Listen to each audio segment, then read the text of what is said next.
How do you feel when you switch to Geico and save on your car insurance? It's like going to work on one Thursday morning and thinking to yourself, just one more day until Friday. But then somebody in the elevator says, Happy Friday! Then you check your phone quickly and discover today is actually Friday. So yes, Happy Friday, random stranger in the elevator. Happy Friday indeed. Yep, switching and saving with Geico feels just like that. Get more with Geico.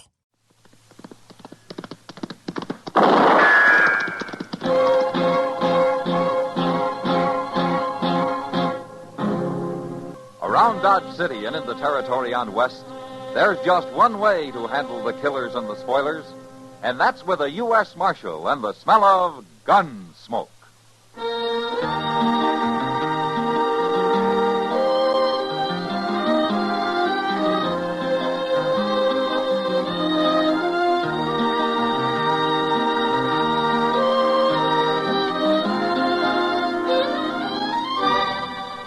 Gunsmoke, starring William Conrad. The transcribed story of the violence that moved west with young America. And the story of a man who moved with it. I'm that man, Matt Dillon, United States Marshal. The first man they look for and the last they want to meet. It's a chancy job, and it makes a man watchful and a little lonely.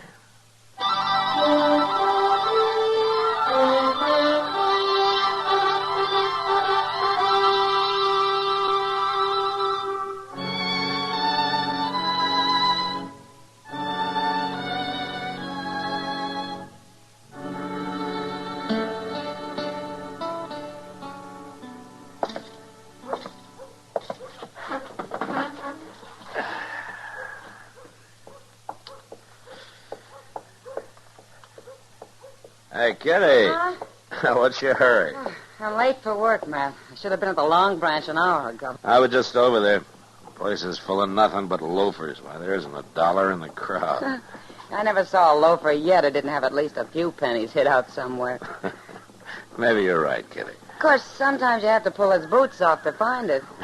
That's all in a day's work. Mr. Dillon? Who's that with Chester? No, I don't know him.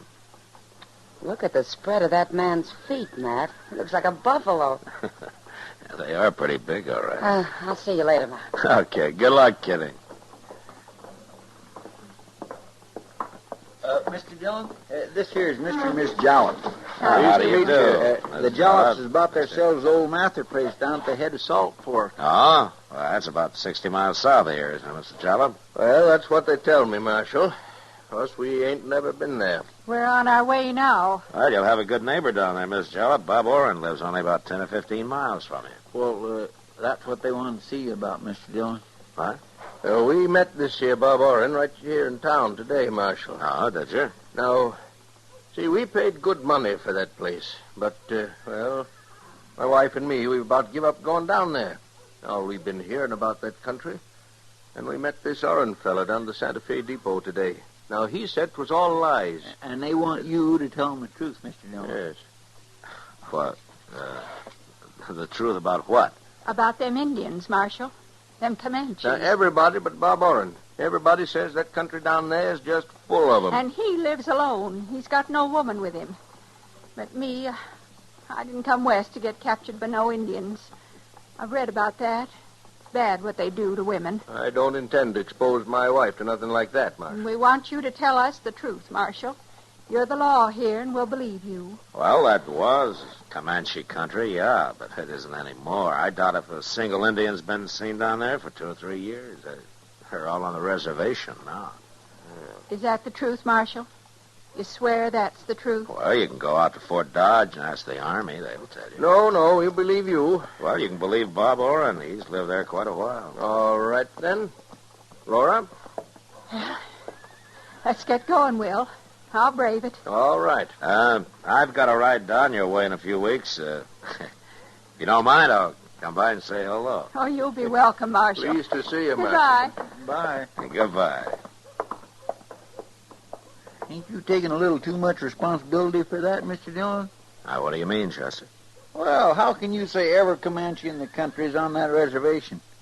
I think they're taking a big chance. Maybe Bob Orrin ain't seen none, but that don't mean nothing, not when it comes to Indians. They're chancing the weather, too, Chester. And they know it. Yeah, maybe so. But I'm glad it wasn't me told him.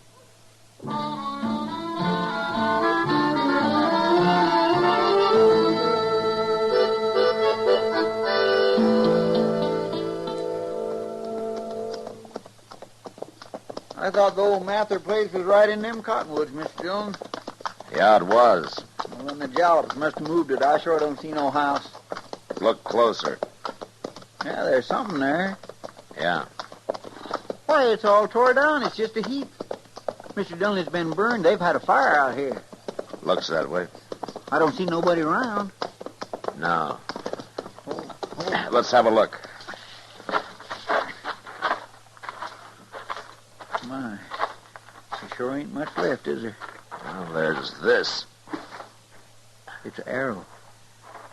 Uh-huh. Comanche.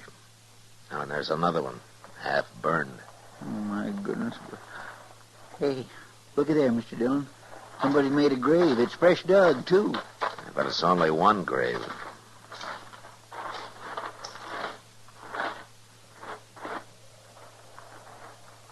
It's not very deep either. Just a few inches. You gonna dig it up? I gotta find out who it is, Chester. Oh. You mean if it's Mr. Jalop, then they took her alive? That's right. Yeah, but Comanches wouldn't bury nobody, Mr. Dillon. No, they wouldn't. It's her. She's been scalped. Oh, ain't that awful?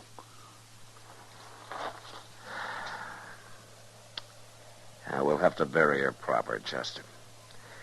Then we'll ride over to Bob Orrin's. Maybe they got him, too. Yeah, well, where's Mr. Jalop? You think they took him prisoner? I don't know, Chester, but look sharp now.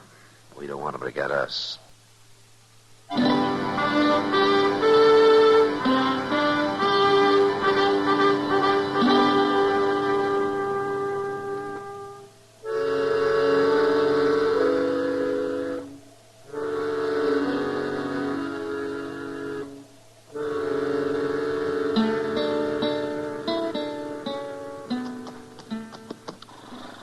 Let's tie him to the rail here, Chester. All right, sir.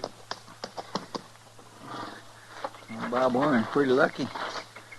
Doesn't look like them Indians been anywhere near here. From the tracks of the Jollops, there was a small party. Yeah, well, I know, but that wouldn't keep them from coming over here. Only a big party will hit every ranch, Chester. Small one attacks and then rides on for miles before trying it again. Now, wait a minute. What? Well, there's footprints. Well, there's lots of footprints all over. Yeah. Come on.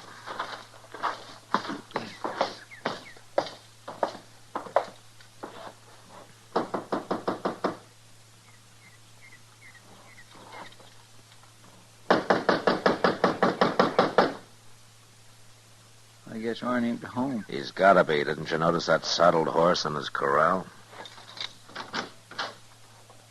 You gonna walk right in? Orrin! Hey, Orrin! Marshal Dillon. Orrin! I told you there ain't nobody here, Mr. Dillon. I'll look in the kitchen, Chester.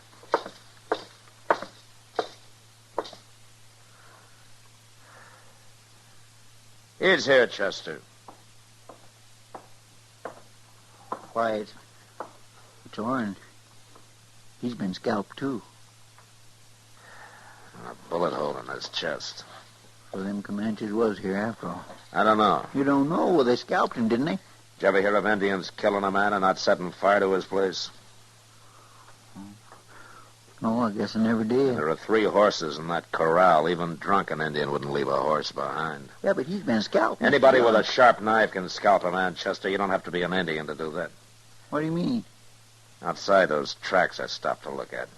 They're made by a man wearing boots. About the biggest boots I ever saw. You thinking of Will Jalop? Those tracks aren't more than 2 days old, and Bob Orrin hasn't been dead any longer than that. Yeah, but Jalop wouldn't come scalp a man. The Comanches killed his wife, Chester. We don't know what happened to him, but my guess is he's alive. The Indians don't take male prisoners his age. But that don't say he done this to Bob Orrin. Chester, there are only 2 people who told Jalop and his wife they'd be safe out here. Orrin was one of them. Jallop's wife gets killed, he escapes somehow and comes here to take his revenge.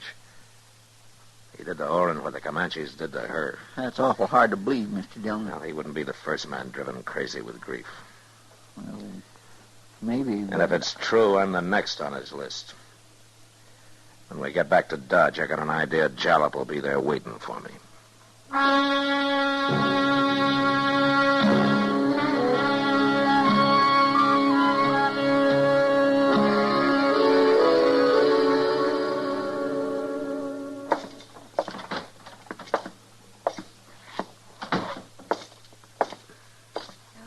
Evening, Matt. Hello, Kitty.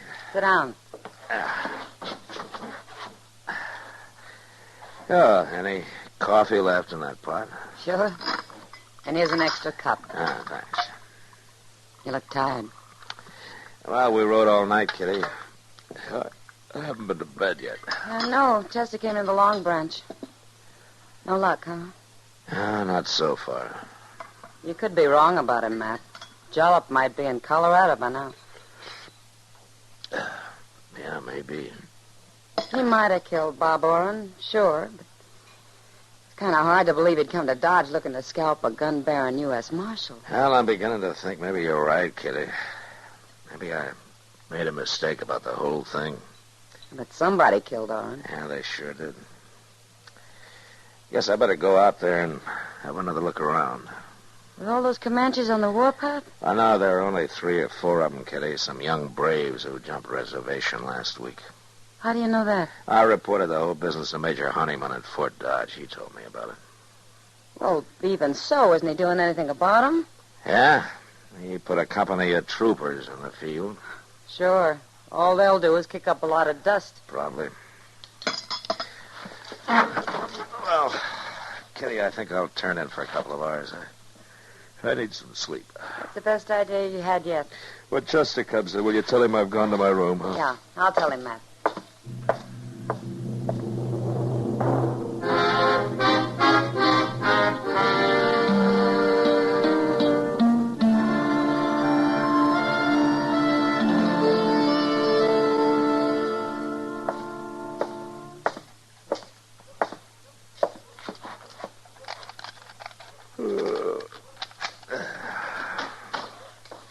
Mr. Dillon? Oh, did you see Kitty, Chester? Yes, sir, I did. I come in just after you left. I've been trying to catch you before you got to your room here. Oh, what is it? Did you find him? No, sir. No. What I wanted to know is, could I get some sleep, too? Well, of course, Chester. I thought you understood that. Well, then I'll go back to the office and lay down there. All right, I'll come by later tonight when I wake up, huh? All right, sir. I'll see you then. Yeah.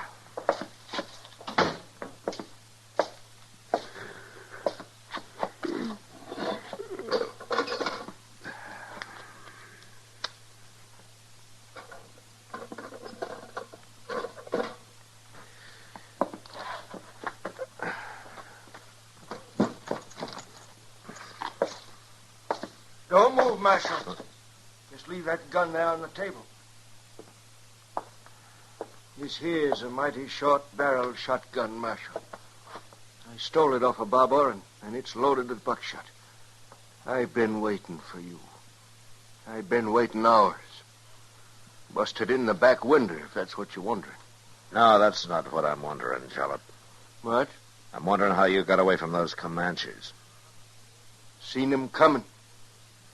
Climbed up one of them big cottonwood trees. They looked. They never found me.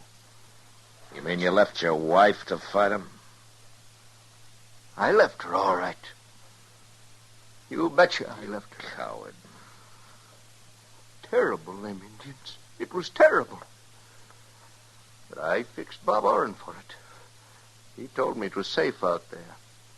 Now I'm going to fix you. Going to take you right down by the river, Marshal. Going to fix you there. You just make one move on the way, and I'll leave you in 2 big pieces. Now you walk.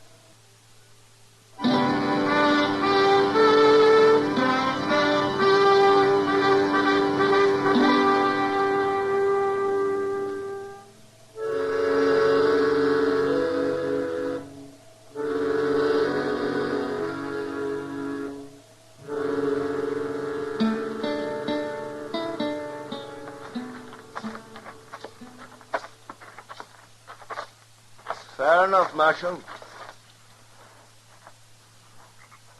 'Tis pretty down here, isn't it?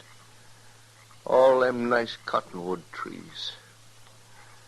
My wife liked them cottonwood trees out to our place, Marshal. She liked them a whole lot. Jalop killing me isn't going to get your wife back. And she was scared, Marshal. She was more scared than me, even. And I'll never get over it. Watching them painted devils ride up. I ever see another Indian, I'll kill myself. I'm still shaking. You weren't shaking so much you couldn't run off and leave your wife. You betcha I left her. I couldn't stand the sight of them savages. Well, that don't matter now. See here, Marshal, got a knife in my belt. Good long knife, and you know just what I'm going to do after I shoot you. Don't you? Be quiet. Don't you tell me to be Quiet, quiet. I said. Listen. What? There's something in that clump of elder on the riverbank over there. I don't see nothing. They're gone. You can't see them now, but they're out there. Wait a minute. They'll move any minute now. Who will, Marshal? What do you say? Indians. There were 3 of them. They were standing right against the river. Oh, no. No, not Indians. Watch, right there. You see one of them standing up. You see him? Where? Tell me, where is he? Shoot him, Jalop. Shoot him. Yes, I will. I can't see him. No. Give me the gun, Jalop. Hit me, Rasher. You was fooling. Let go of it. No,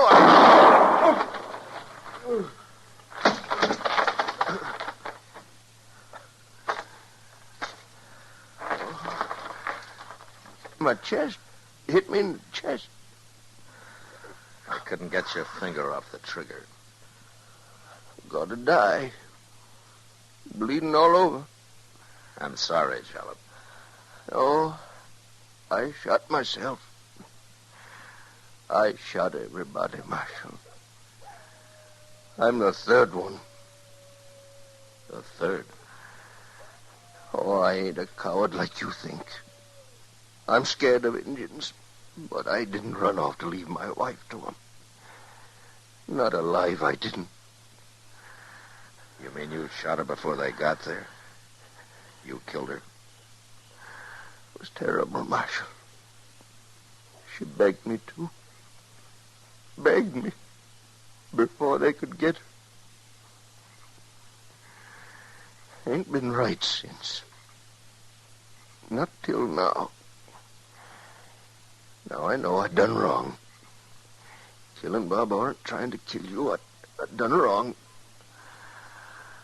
But I'm all right now, Marshal. I'm all right now. Jalop.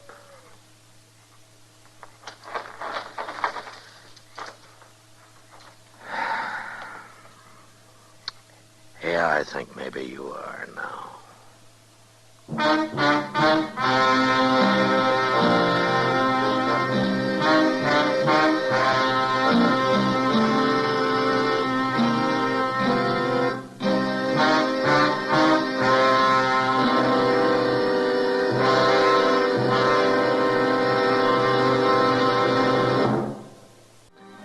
Gunsmoke, produced and directed by Norman Macdonald, stars William Conrad as Matt Dillon, U.S. Marshal.